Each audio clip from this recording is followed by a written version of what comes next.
আসসালামু আলাইকুম রহমতুল্লাহি ওয়া বারাকাতুহু। আর এমন একজন মুরব্বী পেয়েছি, আমি সরাসরি তার সাথে কথা বলি। আপনি কি করেন? আমি মোহাম্মদ আরশেদ আলী, বাগলবাড়ি কই দাখিল মাদ্রাসার শিক্ষক।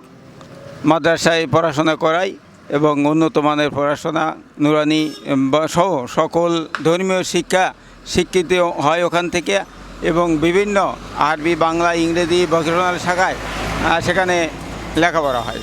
আচ্ছা, ধন্যবাদ ভাই। স্যার যে বলছেন বাগলবাড়ি মাদ্রাসার শিক্ষক, আপনি তো জানেন তো না? হ্যাঁ, উনি আমারও শিক্ষক।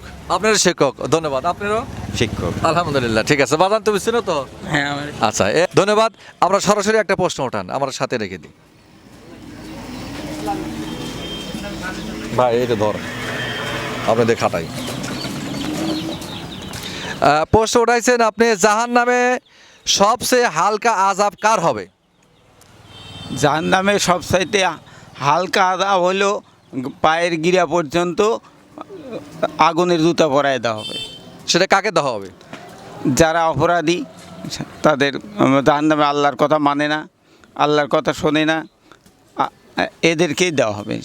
আচ্ছা, তারপরে আমি একটু এর সাথে একটু যোগ করে দিই। রাসূল সাল্লাল্লাহু আলাইহি সাল্লাম বলেছেন, পৃথিবীর মানুষ জেনে নাও, রাসূল সাল্লাল্লাহু আলাইহি সাল্লাম আল্লাহ ঘোষণা দিয়েছেন যে পৃথিবীতে যত মানুষ আছে সবচেয়ে যে কম আযাব পাবে তার নামটা আমরা অনেকে জানি, অনেকে জানি না।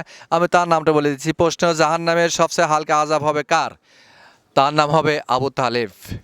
আবু তালেবের নাম নিতে নিজের ভিতরে কষ্ট লাগে। রাসূল সাল্লাল্লাহু আলাইহি সাল্লামকে 47 বছর লালন পালন করছেন।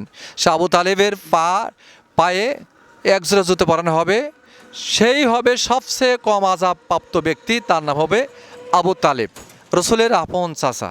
ভাই, রসুলের আপন চাচাকেও জাহান্নামের আযাব থেকে রেহাই দেওয়া হয় নাই। বিধায় আমরা সবাই মহান আল্লাহর বিধিবিধান মেনে নিই। আমরা প্রশ্ন জানতে পারলাম যে জাহান্নামের সবচেয়ে হালকা আযাব কার হবে?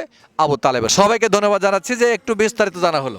ভাই ঠিক আছে, ওকে, ধন্যবাদ। আমার চ্যানেল কেমন লাগে? ভালো লাগে। চ্যানেল কেমন লাগছে? ভালো লাগছে। আচ্ছা, ধন্যবাদ। আমার সাথে থাকার কারণে আপনাকে একটা কলম গিফট লিখতে পারবেন। খুশি হয়েছেন? আলহামদুলিল্লাহ। ধন্যবাদ, ঠিক আছে, আলহামদুলিল্লাহ। আসসালামু আলাইকুম রহমতুল্লাহি ওয়া বারাকাতুহু।